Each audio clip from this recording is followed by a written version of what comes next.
Thank you so much for taking time out to speak to me today. It's it's your image and the way you are and who you are. It surpasses you as someone who's quite mischievous and someone who's quite enlightened, but also very humorous and I have to say quite informed in some things that sometimes people don't even take time to consider and take a moment to look at some of the smaller things in life instead of always tackling the big things. So I guess I have to ask, I mean, where did the message and how did you discover the light, I guess, that you are now shining upon everyone else? I also thrive on the sunlight. You're right. And we have a lot of it in India. Right. The most important thing, the most important aspect of my life is I never identified anything as small or big. Even today, I pay the same level of attention to everything. I have no anything small or big. I have to kind of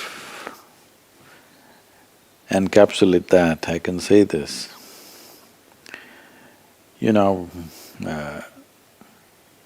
my daughter has been traveling with me since she was 3.5 months of age. Wow. So that was a time when I was driving across India, building the foundation at that time. So every day we're in a different home. One big problem in the world is every adult want to teach. When they see a child, they want to teach. They want to teach them something that's not worked in their life. Okay, interesting. Please give me an example of that.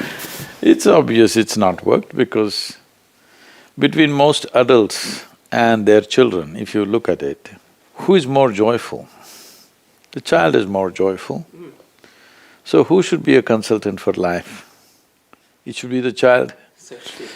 It's just that adults, the only qualification that they have is, they came here a few years ahead of the child. They might have learnt a few survival tricks. Beyond that, they know nothing about life that the child doesn't know. So I made one rule, nobody teaches her anything. Nobody teach her ABC, 1, 2, 3, Mary had a little lamb, because I don't care whether Mary had a lamb or not. Brilliant. So, nobody taught her anything. Because nobody taught her anything, she was all ears. By the time she was 18 months, she was speaking 3 languages fluently. And many other things like that, because no overload of trying to teach her anything. She simply picked up whatever she can.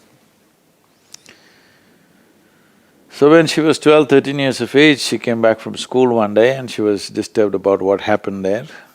Then she said, you're teaching everybody so many things, you're not teaching me anything. I said, well, I'm not known to teach anything unsolicited. Here you are. And I said, see, this is all you need to know. Never look up to anything. She looked at me like this, with a question mark on her face, whether, what about you kind of thing. I said, not even me. Never look up to anybody, never look down on anybody, and this is all. If you don't look up to anything, if you don't look down on anything, you will pay attention to everything. If you pay attention to everything and see everything just the way it is, without prejudice of what is big and what is small, what is good and what's bad, what is virtue and what is sin, simply look at everything as it is, you will effortlessly navigate your way through life. So, I'm not paying attention to small or big, I'm just paying attention to whatever there is.